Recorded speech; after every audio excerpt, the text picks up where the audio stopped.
The contents of these volumes were created after many years of contemplation. After some years a number of letters were written to a specific person but intended for all. After more years the results of the contemplation and investigation were committed to these pages. The investigation into symbology, histories of peoples, and the roots of languages is an ongoing endeavor and follows an irregular path. These volumes are not a traditional Bible study but an expression of the journey. What follows is a presentation of the letters referred to and independent articles discussing the symbols used in the Bible and many other related topics. Letter 1. There are a number of issues I would like to comment on. The most important endeavor, I believe, is to sow seeds and cast nets, for by doing so we should be able to grow more wheat than tares and bring aboard more and more fish. I was listening to a radio show that had the president of an atheist organization on the show. To paraphrase this person, she asked, "Where was your God on September 11th? What God would sit by and let such an event happen? Shame on your God." She used this as an example of how she just wants people to think. She believes that this approach should prove to any rational person that there is no God. It was this show that prompted me to go ahead and discuss this statement so that people can learn just how one-dimensional this type of thinking is.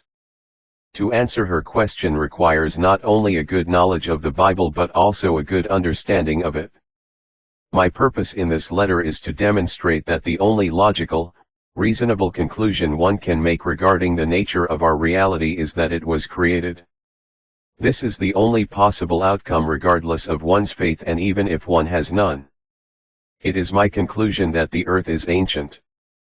In the scriptures, our Father himself informs us that he knew us before we were formed in the belly and in fact before the foundation of the world. Therefore, there was a reality prior to this one.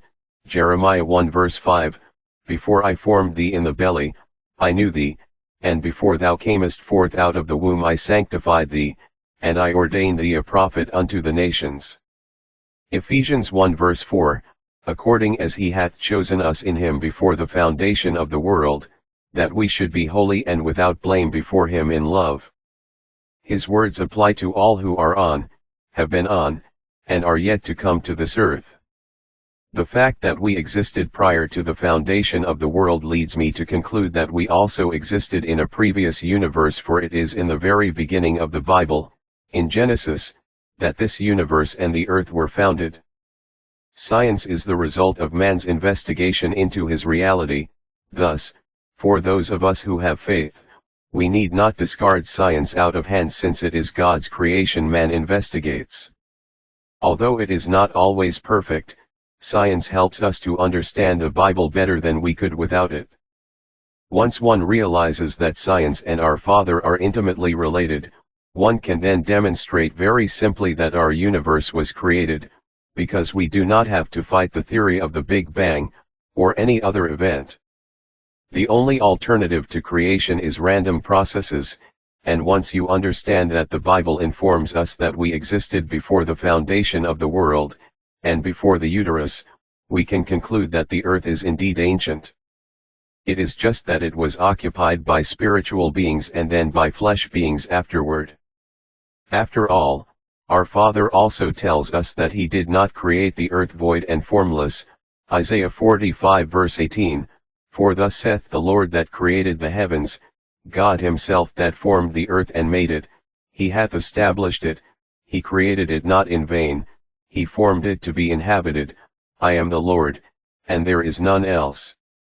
What one must be aware of, is the Hebrew language from which the above verse was translated. The Hebrew states God created it not void. This is the Hebrew word used in Genesis 1 verse 2 where it is translated as vain. The above verse clearly establishes that it was not created void. And you must ask yourself this question: why would he make it void and then make it habitable rather than just make it habitable to begin with? It is my opinion, therefore, that it became such in Genesis, not was such. So, the question that remains is, what random process is put forth as the alternative to creation? Of course, one prominent answer is the Big Bang. One of the simplest models of this supposed random event is the inflationary model.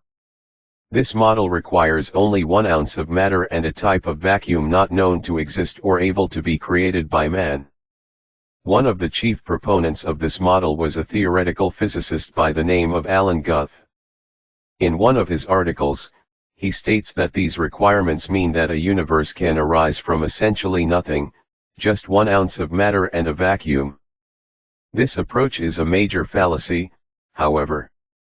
In fact, I am surprised that a man of science can even utter such a thing, for he must know that 1 ounce of matter cannot just appear from nothing, there must be a source. Even the rudimentary principles of physics state that energy cannot be created or destroyed, only converted from one form to another. This applies to matter as well, since we know Einstein's famous equivalency of matter to energy. We also learn from Guth's article that the system must have an initial velocity, or it will collapse rather than expand. Basic physics also tells us that an object at rest will stay at rest absent an external force to act on it. Therefore, the system requires an agent to impart the specified initial velocity. There must also be an initial temperature within a specific range for the product to have the desired characteristics, that is, a habitable universe. These initial conditions cannot be random, or the product will be defective. The real clincher, however, lies in another of Guth's statements, that to produce the required vacuum into which the 1 ounce of matter is introduced, creating a high energy density state, and to introduce the matter into that vacuum, requires a super advanced technology. He states that perhaps someday our descendants may have the technology, or perhaps a super advanced civilization somewhere in the universe will have the technology. So far, it all sounds well and good. There are some who, when contemplating our reality, will buy this as a theory by which everything arises by a random process requiring almost nothing. They fail to recognize the admission that a super advanced technology is required, that initial conditions must be present, and that they must be within certain parameters.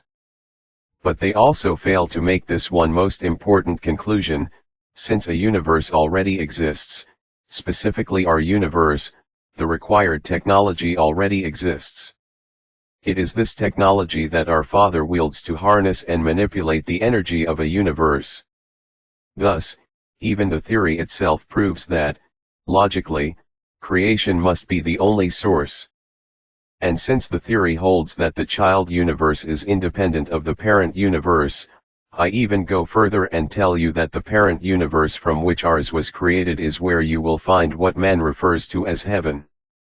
Heaven is simply another dimension occupied by our Father and all spiritual beings that have completed their journey through this flesh age. A parallel universe, if you like, coexisting in our midst. Transfiguration is simply assuming a spiritual body that can enter that other dimension from which ours was created, or vice versa, and the bright light associated with near-death experiences may simply be a manifestation of the energy required to bridge the dimensions, energy wielded by Yahweh. A close study of the Hebrew and Greek scriptures have led me to conclude that the earth is indeed ancient, and my studies of science lead me to conclude that the Big Bang event was itself the moment of creation. I hope that by sharing this analysis, those who ask people of faith to think will themselves open their eyes and see the truth. I also hope that it will plant seeds in fertile gray matter and net a few good fish, who themselves will begin casting nets and sowing wheat. Although I framed my analysis briefly using scriptures to conclude that our universe is ancient, thus allowing us to accept the Big Bang event, or any other proposed event, my main point is not the age of the universe, or even what model of the event should be accepted. My main goal is to show to all how the theory itself requires an external agent to introduce the initial conditions, and provide the technology required, regardless of what age you believe or accept for the universe. That is a separate discussion for a future discussion.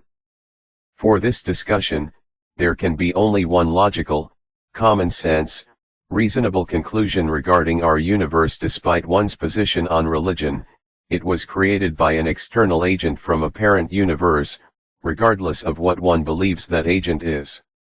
And the required technology already exists.